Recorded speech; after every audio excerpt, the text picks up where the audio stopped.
Jésus était juif. Ce n'est pas un détail, ce n'est pas une note de bas de page, ce n'est pas une précision académique réservée aux spécialistes. C'est le point de départ sans lequel tout le reste devient confus. Jésus naît juif, il vit en juif, il prie en juif, il meurt en juif. Il est circoncis le 8e jour, comme le prescrit la Torah. Il monte au temple. Il célèbre les fêtes d'Israël. Il connaît les Écritures par cœur. Quand il ouvre la bouche, il n'invente pas une religion nouvelle. Il parle de l'intérieur d'une tradition très ancienne. Il parle comme quelqu'un qui habite la parole depuis toujours. Les évangiles ne naissent pas dans le vide. Ils naissent au cœur du judaïsme du Second Temple. Un monde complexe, vivant, traversé de tensions, de courants multiples, d'attentes brûlantes.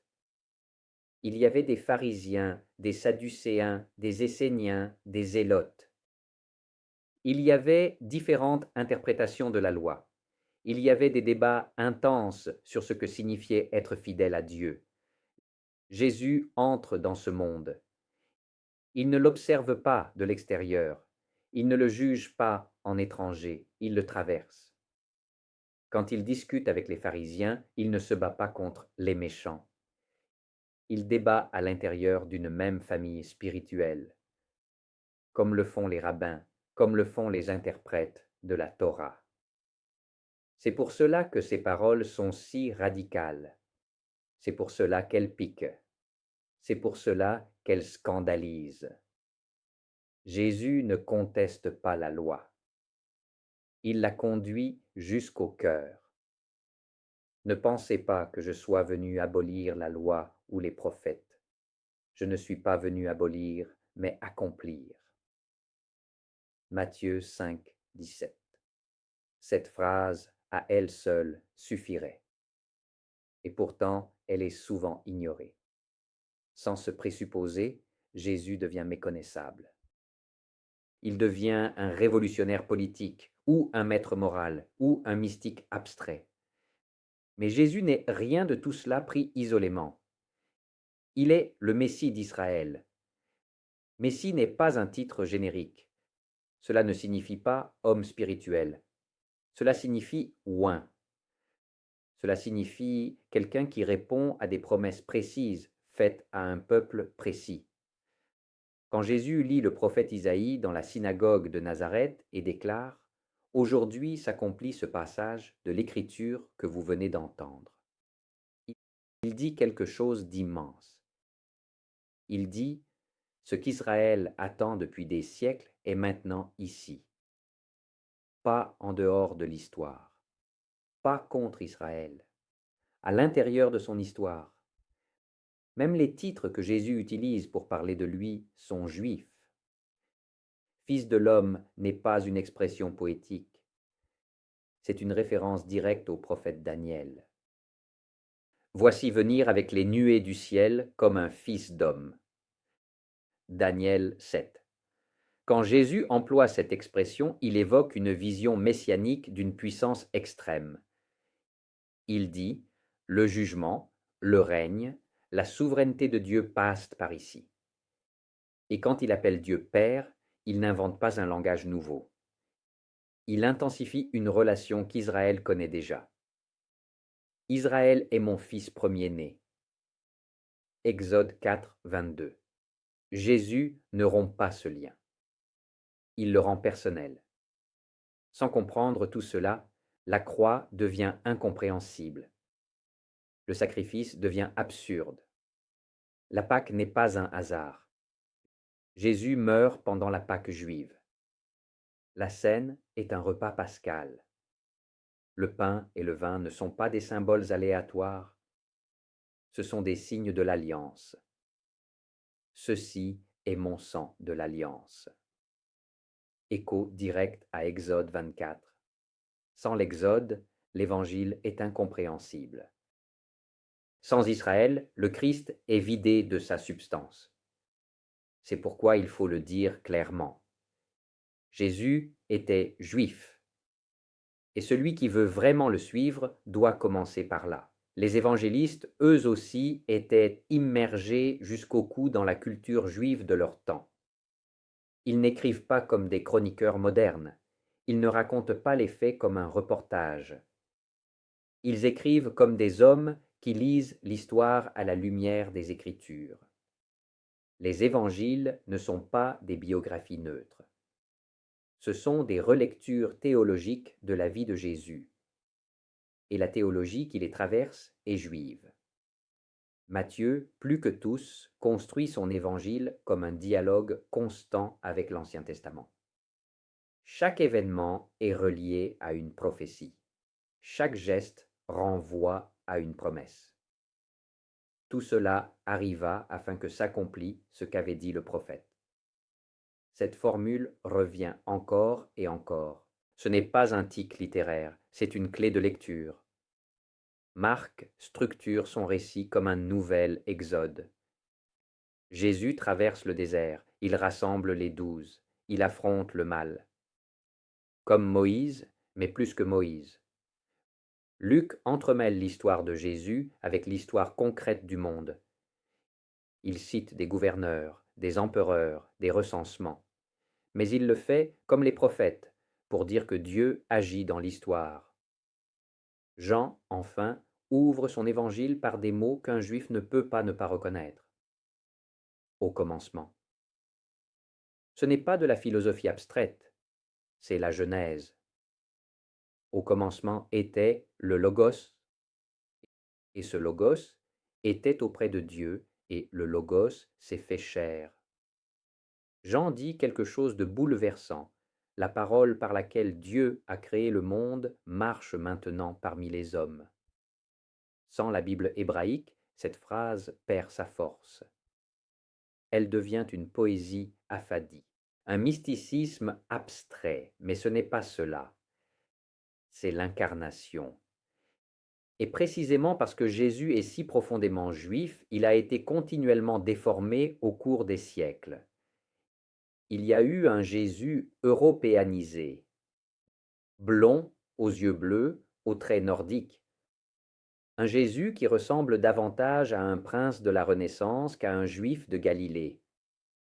Il y a eu un Jésus africanisé, un Jésus orientalisé, et aujourd'hui un Jésus politisé, un Jésus palestinien au sens idéologique du terme, utilisé comme symbole d'une cause contemporaine. Toutes ces images risquent de nous faire perdre le vrai Jésus.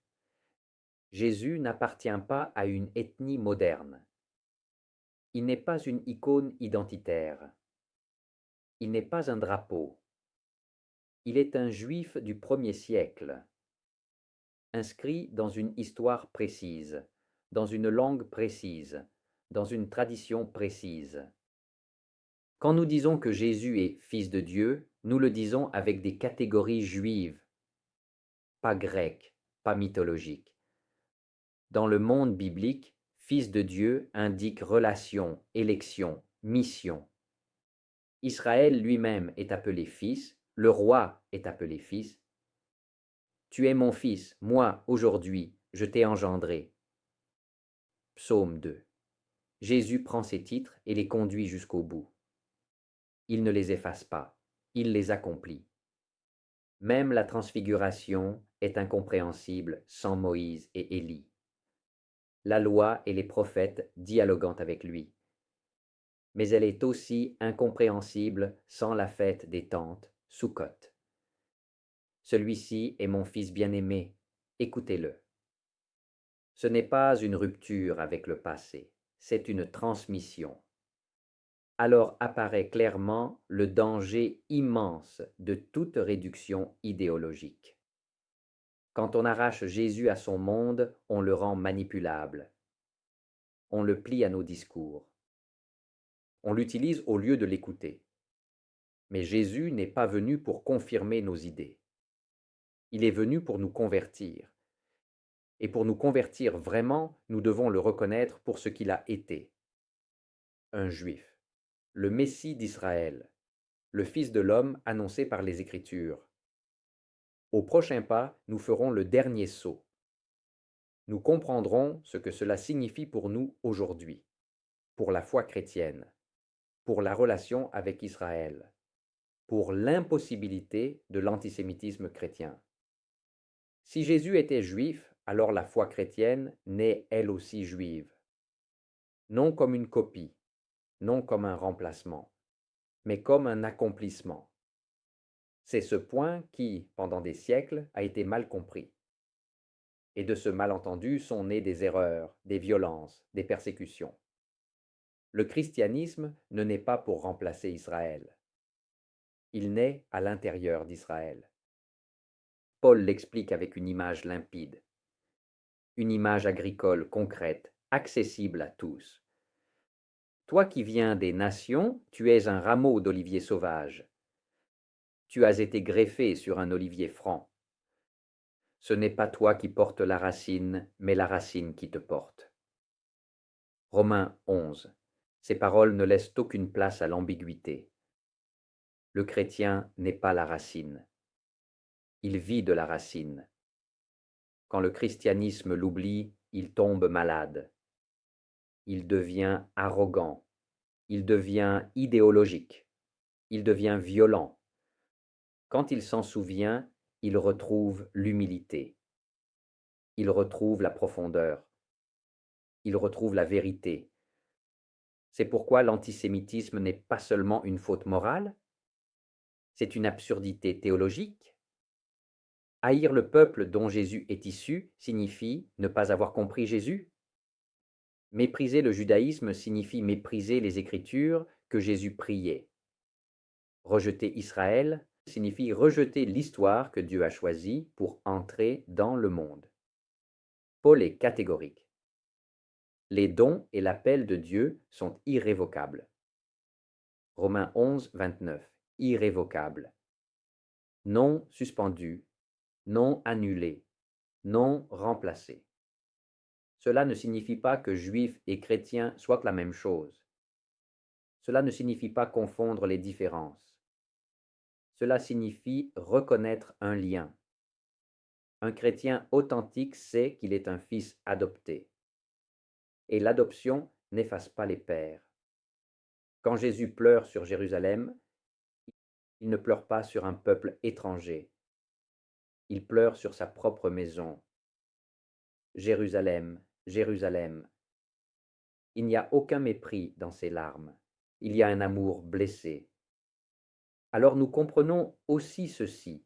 On ne peut pas être chrétien contre quelqu'un. Le christianisme ne naît pas de la haine. Il naît d'une promesse. Une promesse faite à Abraham.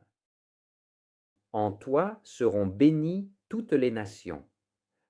Le christianisme n'efface pas cette promesse. Il l'élargit. Celui qui suit le Christ entre dans cette histoire. Il ne la réécrit pas. C'est pourquoi aujourd'hui, plus que jamais, il est nécessaire de revenir aux racines. Non par nostalgie, non par érudition, mais par vérité. Sans racines, la foi devient surface. Sans racines, l'évangile devient slogan. Sans racines, le Christ devient une idée. Mais le Christ n'est pas une idée. Il est une personne. Et une personne qui vient d'une histoire précise. Jésus était juif. Et celui qui le suit vraiment ne peut pas l'oublier.